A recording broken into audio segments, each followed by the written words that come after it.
बिल्कुल, भारत का बजट आने जा रहा है। हमने आपको पहले ही बताया कि निर्मला सीतारमण वित्त मंत्रालय पहुंची हैं, वित्त राज्य मंत्री उनके साथ हैं। 9:30 बजे राष्ट्रपति से मिलने का उनका कार्यक्रम है और इसके बाद की जो प्रक्रियाएं होंगी वो एक एक करके आपको विस्तार से बताएंगे।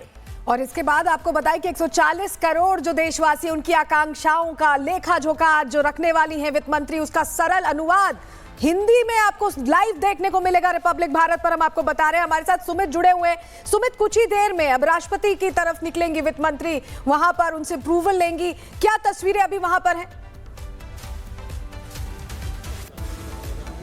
देखिए, बिल्कुल हलचल तेज हो गई है। आपसे कुछ देर बाद यहाँ से इसी दरवाजे से वित्त मंत्री निर्मला सीतारमण वो जो लाल रंग की फाइल है जिसे बही खाता कहा जाता है, जिसमें 140 करोड़ लोग, जैसा कि आपने कहा कि उन उम्मीदें हैं, आकांक्षाएं हैं, वो लेकर यहाँ से राष्ट्रपति भवन की ओर निकलेंगी। राष्ट्रपति द्रौपदी मुर्मू से मुलाकात करेंगे और उसके बाद संसद भवन पहुँचेंगी। बड़ी बात यह है कि इस बार 9वीं बार बजट पेश करके रिकॉर्ड तो बनाएंगे ही, लेकिन इस बार ज़रूर वित्त मंत्री के सामने चुनौतियां भी हैं कि वित्तीय अनुशासन और सुधार के साथ साथ आपको लोगों की उम्मीदें पूरी करनी है। लोगों की उम्मीदें क्या हैं? टैक्स पेयर्स की उम्मीदें हैं कि भाई हम 12 लाख जो अब तक है न्यू टैक्स रिजिम में, उसे बढ़ाकर 14 लाख तक किया जाए। किसान कह रहे हैं सम्मान निधि योजना बढ़ा दी जाए, 6,000 बहुत दिनों से अब है, उससे बढ़ाकर 12,000 तक उम्मीद है, 9,000 तक करने की उम्मीदें हैं। ग्रामीण भारत में, चूंकि इस बार एक अच्छी बात यह रही आर्थिक सर्वेक्षण जो पेश किया गया सलोनी, कि इस बार फसल अच्छी हुई है, तो महंगाई दर जो आरबीआई ने भी अनुमान लगाया है कि 2% के अंदर ही रहने का अनुमान है, तो महंगाई दर पर जरूर कंट्रोल रहेगा। ग्रामीण भारत में जो अनाज की उत्पादन हुआ है, फसल अच्छी हुई है, लेकिन उसे लेकर एमएसपी को लेकर भी कई बार चर्चा चलती है। तो एमएसपी में भी क्या इस बार कुछ बदलाव होगा?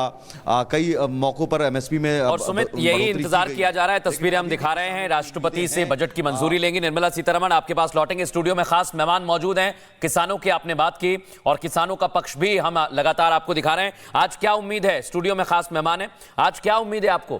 क्या लगता है कि आपके लिए, किसानों के लिए क्या विशेष लाया जा सकता है?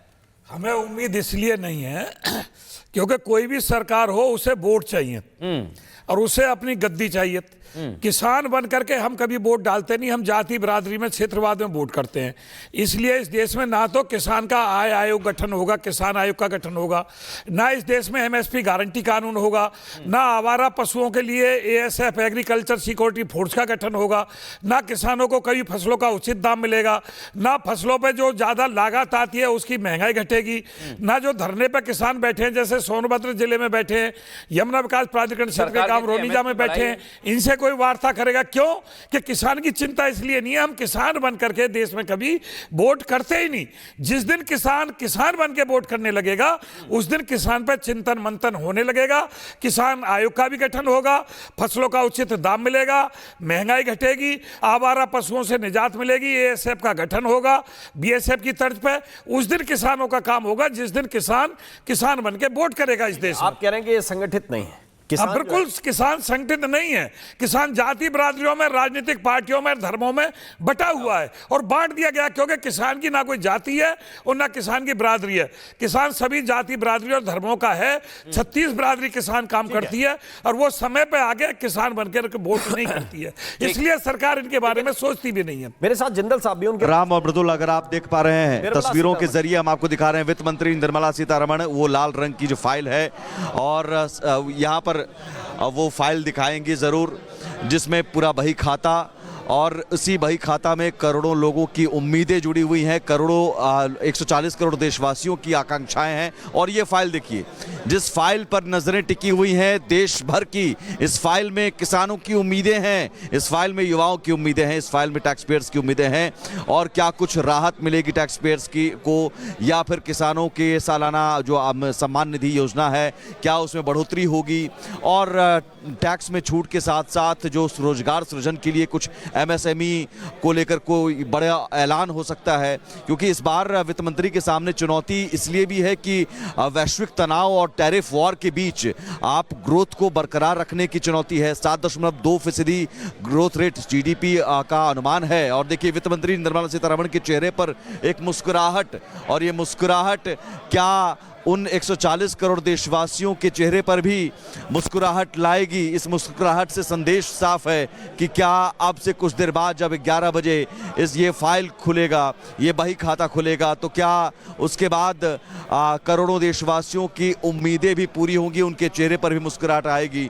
वित्त मंत्री निर्मला सीतारमण 9वीं बार और बजट पेश करते हुए रिकॉर्ड बनाने जा रही हैं। गाड़ी में बैठकर अब यहां से सीधे राष्ट्रपति भवन की ओर जाएंगी, राष्ट्रपति द्रौपदी मुर्मू से मुलाकात करेंगी, उन्हें बताएंगी और उसके बाद संसद भवन जाएंगी, जहां से 11 बजे सुबह 11 बजे और रिपब्लिक भारत पर हम बार बार बता रहे हैं कि आपको 11 बजे से हिंदी में, शुद्ध हिंदी में आपको सुनने को मिलेगा कि आपके लिए बजट में क्या कुछ खास है। आसान भाषा में आपको समझाया जाएगा कि आपके लिए बजट में खास क्या है। तो यहां से कर्तव्य भवन से निकल चुकी हैं वित्त मंत्री निर्मला सीतारमण। बड़ी खबर यह है कि यहां से निकल चुकी हैं और अब से कुछ देर बाद राष्ट्रपति भवन जाएंगी और राष्ट्रपति भवन में राष्ट्रपति द्रौपदी मुर्मू से मुलाकात करेंगी और उसके बाद फिर संसद भवन, जैसा कि हाल के दिनों में प्रधानमंत्री नरेंद्र मोदी मन की बात हो या अलग अलग मंच से बार बार जोर देते रहे हैं कि क्वालिटी पर जोर देना होगा, उद्योग जगत को क्वालिटी प्रोडक्ट पर जोर देना होगा।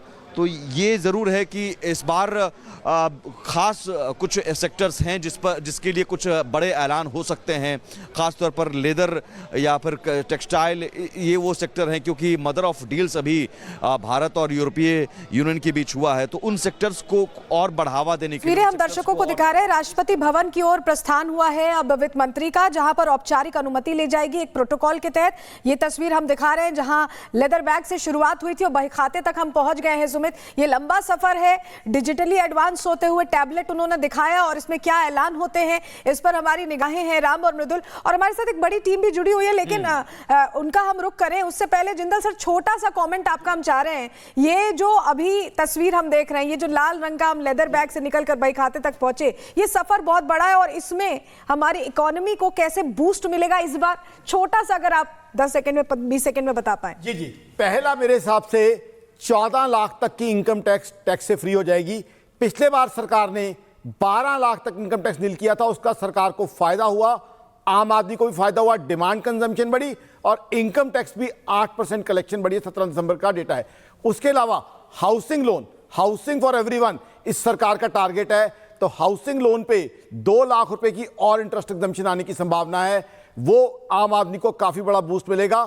उसके अलावा सबसे बड़ी घोषणा जो मेरे हिसाब से आने वाली है, महंगाई से निजात दिलाने के लिए पेट्रोल डीजल पे 2 तरह के टैक्स होते हैं, सेंट्रल एक्साइज और स्टेट वैट। तो सेंट्रल एक्साइज 5 रुपए, यानी पेट्रोल डीजल 5 रुपए कम होने की संभावना है।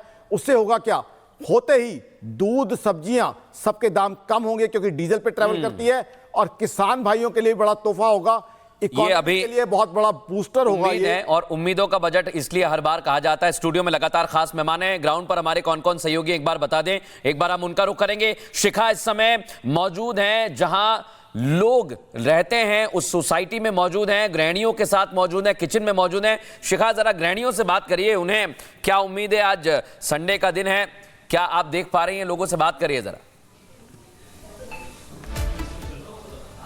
बिल्कुल मृदुल, देखिए किचन की अगर बात करें तो किचन सबसे इंपॉर्टेंट होता है और खुद यहाँ पर जो गृहिणी हैं वो क्या चाहती हैं सरकार से इस बार बजट में, क्या उम्मीदें हैं, उनसे बात करते हैं।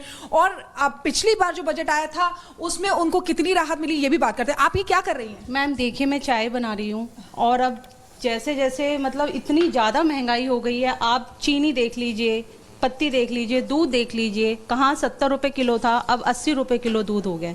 ऐसे तो मैम कैसे चलेगा बताइए, हर चीज़ महंगी है। जो भी कुछ देखिए, आप देखिए चने देखिए, मूंग देखिए, अभी मैंने सब्जी बनाई है, ये देखिए प्याज टमाटर हर चीज़ मैम 80 रुपए किलो टमाटर हो रहे हैं। मतलब कहाँ तक हम बजट को कैसे सेव कर पाएंगे, आप ये बताइए, हम क्या बचत कर पाएंगे? मैम कुछ भी नहीं है आज के टाइम। इनका कहना है कि जिस तरीके से सब्जी भी वो दिखा रही हैं, इसमें क्या क्या डाला हुआ है, इसमें प्याज है और टमाटर है, ये सारी चीजें हैं और ये बेसिक चीजें हैं जो हर दिन की जरूरत होती है।